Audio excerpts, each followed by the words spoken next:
தொழுகை முடிந்தவுடனே சட்டென இரண்டு கரத்தை உயர்த்தி அல்லாஹ் எனக்கு இது வேண்டும் அது வேண்டும் என்றால் அந்த பிரார்த்தனை ஏற்றுக்கொள்ளப்படாது. பிரார்த்தனைக்கென்ற ஒரு வழிமுறை உண்டு, விதிமுறைகள் உண்டு. முதலில் நீங்கள் அல்லாஹுவை புகழ வேண்டும். இரண்டாவது நபிகள் நாயகம் ஸல்லல்லாஹு அலைஹி வஸல்லம் அவர்கள் மீது நீங்கள் ஸலவாத் சொல்ல வேண்டும். மூன்றாவது தான் நீங்கள் உங்களுக்காக வேண்டி துஆவே செய்ய வேண்டும். இது துஆவினுடைய முறை.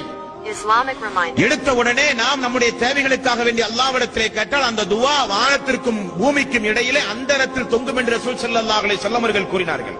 ஏதாவது ஒரு வார்த்தை அல்ஹம்துலில்லாஹி ரப்பில் ஆலமீன், எல்லா புகழும் யா அல்லாஹ் உனக்கே உரியது, சுப்ஹானல்லாஹ், யா அல்லாஹ் நீயே தூய்மையானவன், அல்லாஹு அக்பர், யா அல்லாஹ் நீயே பெரியவன் என்கிற ஏதாவது ஒரு வார்த்தையை சொல்லி அல்லாஹ்வை முதலிலே புகழுங்கள்.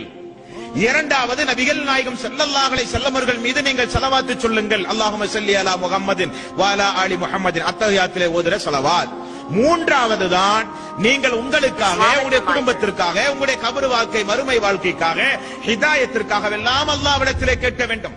அதைத்தான் அல்லாஹ் ரப்பல் ஆலமீன் சொல்கிறான், வலில்லாஹில் அஸ்மாஉல் ஹுஸ்னா ஃபத்ஊஹு பிஹா. அல்லாஹ்வுடைய திருநாமங்களை மையமாக வைத்து அல்லாஹ்வுடைய அழகிய திருநாமங்களை கொண்டு அல்லாஹ்வை நீங்கள் ஒவ்வொருவரும் அழையுங்கள் என்று அல்லாஹ் ரப்பல் ஆலமீன் சொல்கிறான்.